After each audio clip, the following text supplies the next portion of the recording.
All right, hey guys, we're on the way to Alabama to meet with Mr. Folgmann. I'm very excited about this story because he has, from the photos that I've seen, he has a beautiful car collection. I'll be there in a couple of hours, and then I'm ready to head that way. All right, thank you guys.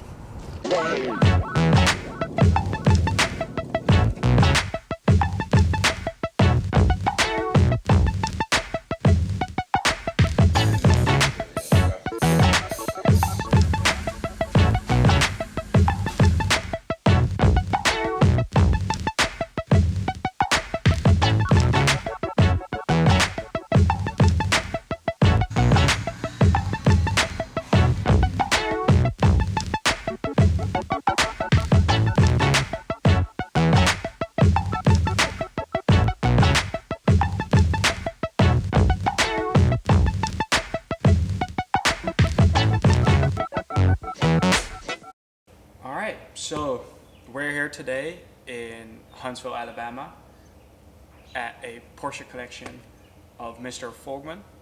Maybe you want to introduce yourself to the camera a little bit? Yes, I am Martin Folgmann, German by birth, Martin Folgmann in American speak, and I've lived in this country since 1967 when my parents brought me over from northern Germany. I was born in Buchholz in der Nordheide near Hamburg, on the other side of the Elbe River from Hamburg. Went to school at a prep school, Alexander von Humboldt Gymnasium in Hamburg-Harburg for 3 years before we immigrated to the United States, and I have lived in Huntsville, Alabama since 1969, and started my own business in the machine tool sector for 42 and a half years ago now. I've been blessed to been somewhat successful in business, and but my passion is Porsche cars, other European sports cars as well, and even some American cars, but my focus is on Porsche. And because of the difficulty in finding local talent to work on these cars, I decided to hire my own mechanic roughly 15 years ago, and that has now become a secondary business for me with 9 employees in Huntsville. We restore vintage Porsches, we work on modern ones that are no longer serviceable at the dealership under warranty, and so we have a two-sided business, restoration and maintenance and repair. So my passion has grown into a second business, and it's where I spend most of my wake moments, is either in my car business, Martin's Classic Cars, or in my barn here, my little man cave that was intended to be something else when I rebuilt this old barn. But for now, it's Martin's hideout and man cave and Porsche collection and secondary office. Yeah.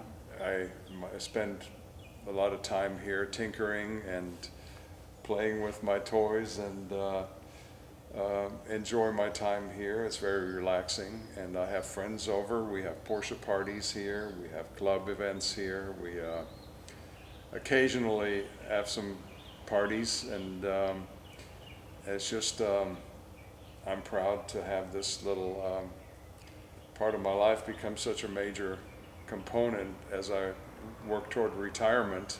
This is what I want to do for the rest of my life. Yeah. This is where my passion lies. Yeah. Yes. So could you maybe bring us back to what sparked the passion?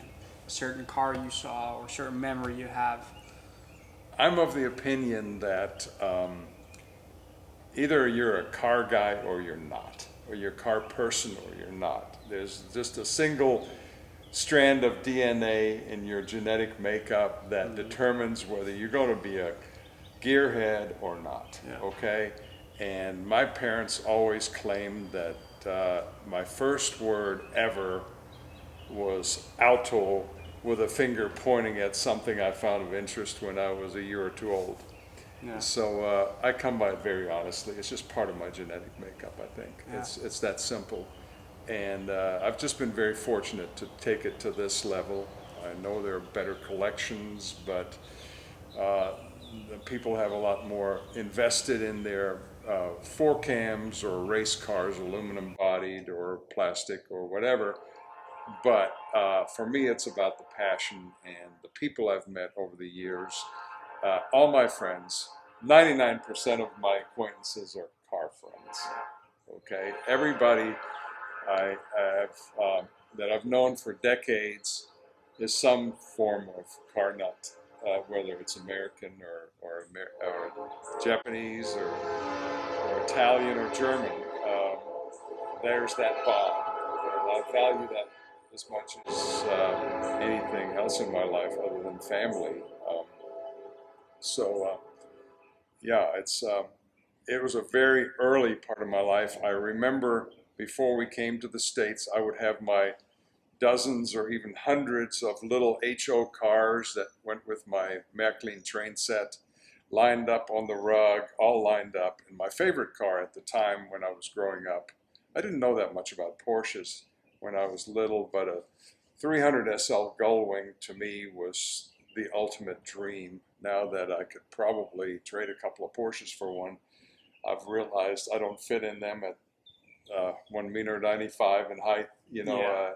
It's just maybe a roadster at some point. And they do get very hot in the summer, I've heard. Yes, but the 300 SL was the most impressionable car to me in my youth. Yeah. And then we came to the States, and I was this scrawny German kid. Went to 4 different schools here in the States before we finally settled in Huntsville, and just tried to keep quiet and out of the way as a young immigrant. And I admired the better off high school kids whose parents bought them the muscle cars, the Z28s, the Mach 1s, and those cars were really my dream in high school. And then my family decided we needed to go back to Germany in 1971 because of aging relatives. Both my parents came from large families, especially my mother's family in Schierhorn near Buchholz in Germany. They had been there for hundreds of years, and I had lots of cousins and aunts and uncles, and my parents were homesick, I believe. And I'm not sure the plan at the time was to even come back to the States, but a year later we were back in the States in '72, and I've been here ever since. But we lived with some relatives in Remscheid, Germany, near Köln, that were in the car parts business. The name of the company was Eduard Scharwächter, EDSCHA for short, and they had a broad collection of automobiles that they produced car parts for. Hinges mostly, hinges, pedal assemblies, anything with a moving part, Yeah. and even convertible tops that they were developing for most of the major manufacturers in Europe at the time. And I had a first cousin who had a green '69 911 Targa. W still finds its way into my collection. I'm restoring, I don't know if you saw this at Yeah. the garage, the TII in the Yeah. back corner that just came out of the paint shop. It's ready for everything else now. Yeah. I don't know when I'll get to it. The Porsches take precedence in Yeah. my collection. I'm restoring a 912, a '69. That's going to be a really nice car in Aussie blue. Aussie blue, beautiful. And Yeah. it'll have a little bit of a hot rod engine in the back. I really enjoy the 912s for their balance and tossability. And it's not all about horsepower anymore. Having owned some V12 Ferraris and Pista and Speciale and all the really fast cars, recently a 296 GTB, which I was very impressed by, but it was a little bit tight for my frame. Yeah. And but the performance is unreal. But as many have said in the past, this is one of my favorite statements. It's more fun to drive a slow car fast than a fast car slow. Yeah, and it's all about the driver engagement. The And driver that's something engagement that Porsche and being nails. involved in the process. Yeah. Most of the cars that I've built for myself now or that I restore. A stereo system or a radio in general is not even considered as important. If it had one, fine. The 65 back here has the original radio in it. It still works, but it's not important to me. The engagement. We have a group of friends that gathers occasionally every few weeks, and we cross the state line from North Alabama up into Tennessee and drive through the back hills of Tennessee and for hours on end in our old Porsches, sometimes modern ones, but we get in more trouble with the modern ones. I have been escorted out of Lincoln County, Tennessee, which is right across the state line here by the local gendarmerie. The sheriff's deputies had me boxed in one day in their Tahoes, and I thought, when are you going to pull me over? But they didn't catch me doing anything. They only heard about me doing things. So they escorted me to the state line before they broke off. I was in an Irish Green GT3 991.2, and the car's no longer in my collection. It became a little too well known. Anyway, it's all about the engagement and enjoying the actual process of driving, and that's why I vintage race occasionally. It's an expensive sport for me, but I do like tossing a car around the track. My favorite, as far as nearby goes, is Road Atlanta. I spend more time there than any other track.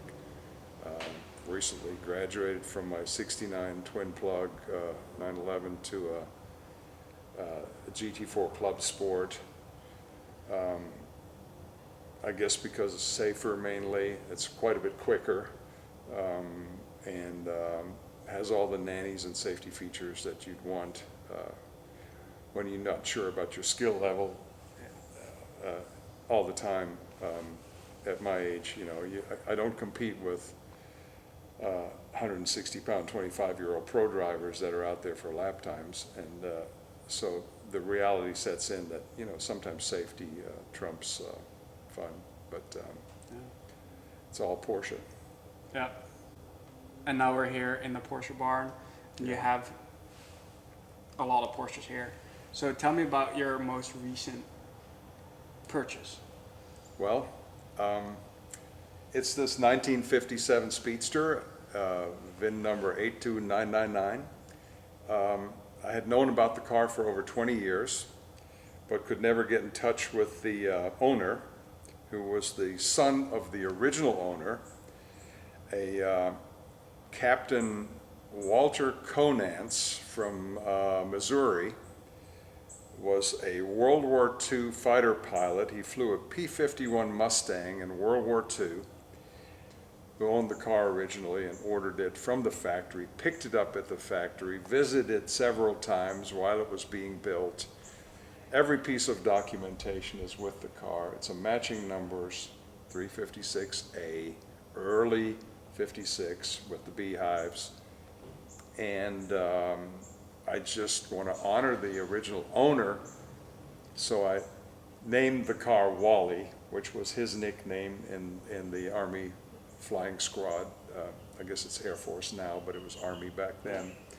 He flew P-51 Mustangs, he flew F-86 Sabre jets, and then on to larger aircraft later in his career.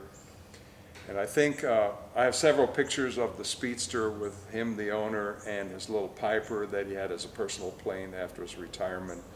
So, incredible story, which is as valuable to me as the car itself. And it'll never leave here as long as I'm alive. It'll be one of the last cars I ever get rid of. It's almost my favorite car, if you don't mind. I'll go ahead. My 59 sunroof Super A Coupe. That is a very original car, other than the fact that I couldn't leave well enough alone, and I built a 2.2-liter Wilhoit designed engine. Looks stock, but it has 170 horsepower. Yeah. And it's mated to a Wevo 5-speed transmission with the guts of a 914 transmission, 5-speed for the taller gearing, inside a custom housing created by Wevo. And the car is fully sorted with suspension upgrades and brakes and 12-volt system, and it's such a blast to drive an early 356. It cruises down the highway at 90 to 100 with the RPMs way down Beautiful. compared to the original gearbox, Yeah. and that's my absolute favorite to drive. But you know, anybody with a serious Porsche collection needs a speedster, I think. So even if it's just mostly to stare at for its beauty. Yeah, definitely. Yeah. Yeah. And the other cars that you see here, you have a green, Anaconda green. Yes. One of our strengths in our Martin's Classic Cars shop, we have an amazing metal guy, Steve Jones. He's been in the business his whole life. He's a master craftsman when it comes to metal work. And I really enjoy, I keep promising not to bring more junkyard cars to him, but he's rescued so many now through his talents of metal work that to bring them back to show condition is amazing to watch. And this Conda Green 1970E, which is a matching numbers car, I decided to take on as a personal project, and I'm still waiting for the MFI pump to get rebuilt to a higher spec for the 2.7 liter engine I want to put in it. That's the matching numbers engine that was originally 2.2. But currently I got impatient after the body work and the interior were done, so I inserted a 915 gearbox and an 88 Carrera 3.2 engine with DME. So the C Coupe, after Steve, our metal guy, uncovered the the layers of paint that were poorly applied, he was very surprised to find a very original body in great condition. He says it's the easiest one he's ever done, and it's now a showpiece. I drive it regularly. It's a stock C Coupe. We did not rebuild the engine. It had been recently rebuilt in California. Someone did a great job on it, and I will take the car anywhere. It drives perfectly. It's what I imagine a 65 C Coupe with a 6-volt system to have felt like when it left the factory. And it's absolutely stunning. I call it vanilla because of the paint, and I'm a fan of paint to sample and special colors. Sometimes they're hard to come by, but the quality of the car always trumps the color. So I'm very pleased with what's currently in the barn. I have 2 A's, a B, and a C here present today. There's some others in progress. Sometimes it takes 2 or 3 years to get one finished to where it's ready to be parked in here. But yeah, the C Coupe is another prime example of what an original car should look like. I'm probably not going to mess with the performance because it drives great. The C's had a slightly higher gearing than the SC's. It's a great car to cruise down the highway. I mean, it drives perfectly. It shifts, no noises. You know, it's Beautiful. But, what else can I tell you about? I'm not just stuck on Porsches, as you can see. I love the little Alpha sedan. It's a 1600 Super. Well, you're only a car guy if you had an Alpha, right? That's what Jeremy Thompson said, I believe. You know, I'm looking for another one, actually. Okay. I don't know what the next one will be. Probably a GTV. I think the 69 1750 maybe. A nicely sorted one would be a cool car. I just picked up the Honda S2000 because I love the way that 2-liter, you know, F1 technology motor revs. But Great driver's car. great driver's car, yes. The nicest shifter I'd ever experienced until I drove a late model 911 with a new 6 or 7 speed. I've gone through a bunch of new Porsches. I mean, a ton of them. So what do you like most, air-cooled or the newer cars? Gosh. It's a difficult It's really, you know, they serve different purposes. I've had a dozen or more GT3s, a couple of GT2s. Didn't care for the GT2 too much. Didn't like the throttle response as much as a normally aspirated car. I guess the normally aspirated cars are, I prefer those to the turbocharged cars. Yeah. Although The motion, the sound. I had a 23 version of the Turbo S. Don't know why I let it go. It was probably the most awesome, dependable driver, modern car that I've ever been in. It just did everything so well. Yeah. But I felt like I was cheating. I guess call me an analog guy in a digital world, you know, and I'm pretty old school. But I've had a number of GT3s, 991 version mostly, .2s lately, and then I transitioned to a touring 992.1, and I thought the handling was a bit harsh. You know, you have to have really smooth German highways to enjoy that. Yeah. And so I've kind of taken a step back and just purchased this GTS manual, which I really enjoy. Does this have the sports suspension, the PASM? Yes, it has the PASM. So it's lower. Yeah. It's a pretty well-equipped GTS coupe with a manual, but it shows the plain color of chalk because it's, you drive around in a Ferrari, everybody wants to chase you down and take pictures. 911's not so much anymore. I really like staying under the radar. Yeah. For a daily driver and something you just throw around and get in and enjoy without any worries, it's hard to beat a modern car. Yeah. But on the weekends, the old guys come out, you know, and I've named most of them, and it's more personal to drive an air-cooled car. Yeah. We just finished up filming with Mr. Folgmann. I think it was a really cool story to see, especially with the 356 that he recently purchased, and just the story behind these cars. And that, like he says, you essentially are a car guy or you're not a car guy, and then you keep doing that your entire life. And I think what he's done in creating such a beautiful location to store his cars, to essentially showcase how beautiful they are and everything he's collected around them, and I think that's just what Porsche is about, and being a car guy in general is about. So I think it was a really great story, and I want to thank Mr. Folgmann for allowing me to come by and visit him and show me around his cars and his businesses. So thank you, and please subscribe and hit the thumbs up if you enjoy watching this video.